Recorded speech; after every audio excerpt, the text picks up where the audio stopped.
My Pineville Heist movie was an 8-year journey from script to actually getting it out to show to audiences in the cinema.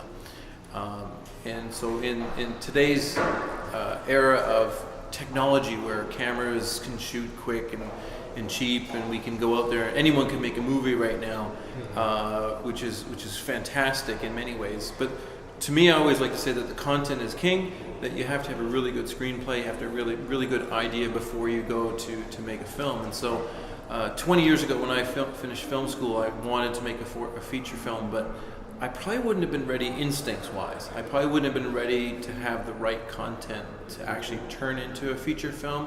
And so I learned patience and also a mix of tenacity. And so 8 years ago when I came up with the idea and I wrote a treatment for the Pineville Heist, I started on the process of working on writing the screenplay.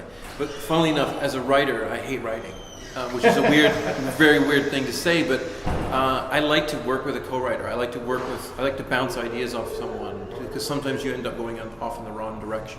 So I worked with a co-writer by the name of Todd Gordon, who grew up in the same town with him in Canada, and we collaborated on the screenplay together. We spent a couple of years working on it. We worked with some really good script editors and consultants to help us make sure that we had a solid plot and a solid story, and then went off on the journey of trying to find the money to make a film. I mean, I really should have been a painter, because a painter can practice their craft daily. You can just buy a $20 canvas and paint and repaint and paint over and buy another canvas and paint, right. And you can learn the instincts of being a director or a painter, right? And so as a director, you need lots of money. I mean, to assemble a cast and a crew, to find the equipment and the gear and the locations and the costumes and all that stuff takes money. Even a low-budget film somehow still has to find a way to.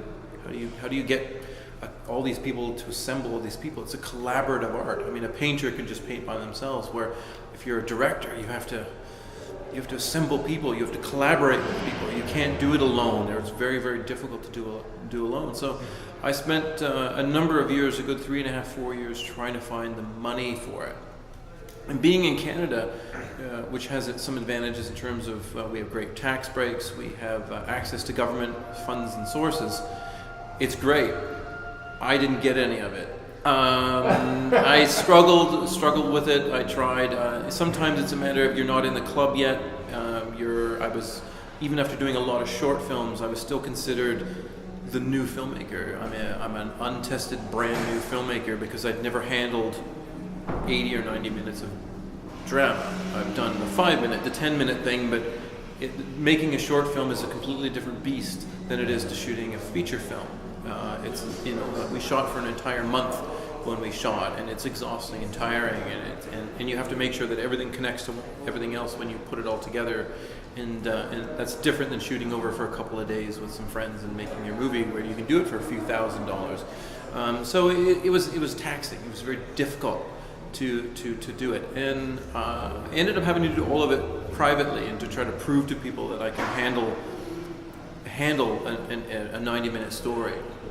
And I had a lot of people say, well, no, you can't do it, you're not allowed, you can't have the money, you can't do this, you'll fail. You kind of get a lot of roadblocks along the journey to doing something, and I'm just really tenacious. I'm a dog that won't let it go of a bone. So I just pushed, and eventually, even though 90% of independent feature films that are really low funded fall, they don't complete, they kind of just all crash and burn. So we're kind of, anybody who makes an independent feature film and actually gets it completed, kudos to you, because it is a hard task to get through. You hear about big budget movies and how they spend millions of dollars, and a lot of people, I think, the average person thinks that's waste.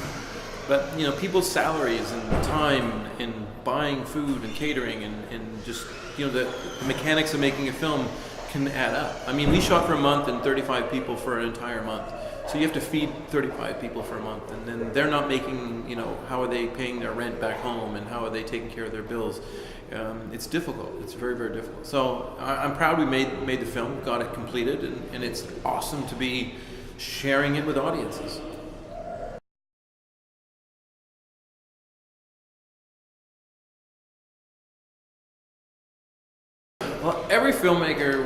done, then they have their film.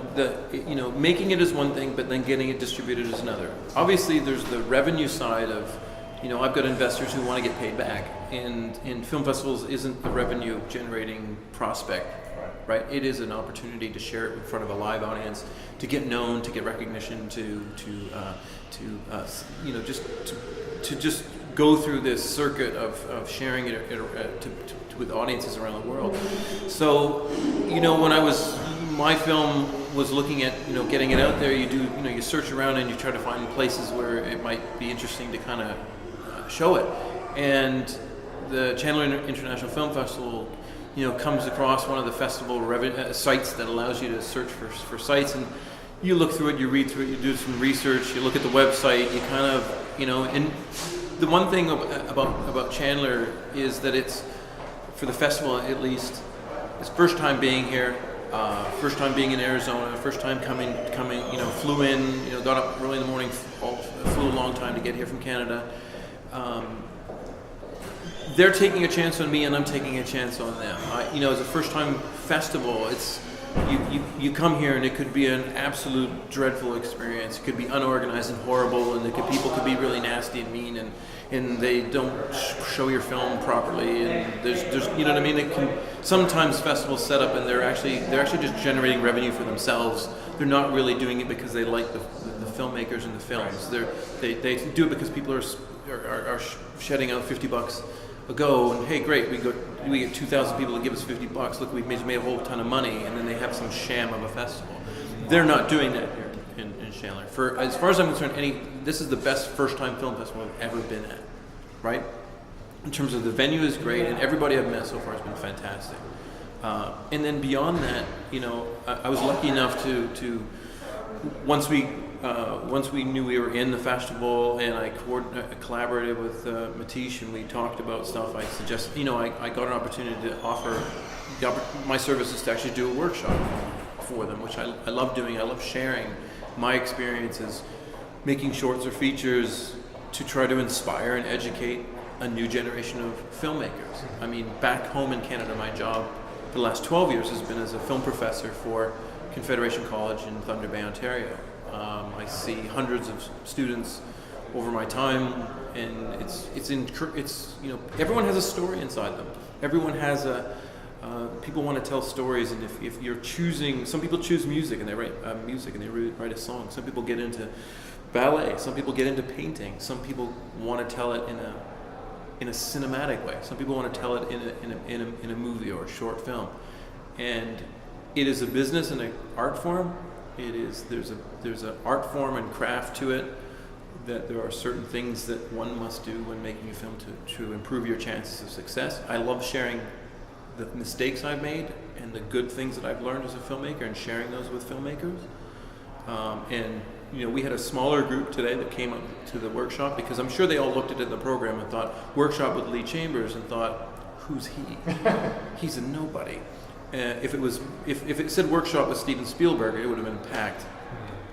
But I am not Steven Spielberg, and I'm glad I'm not. I am Lee Chambers. I'm happy to be who I am. And we had a small group of people that were passionate and excited, and it was a fantastic workshop to be able to share with them and inspire them. And I'm hoping that next year, someone else comes in here and they have a bigger crowd for a workshop. And I'm hoping that one of these 20 or so people that came out to the workshop today are inspired, and actually maybe it pushes them to go a little bit further and to actually do a little bit more work on the script, and to go out there and actually make something. So Chandler's they're doing it right. They're doing it right, and they're doing a good job.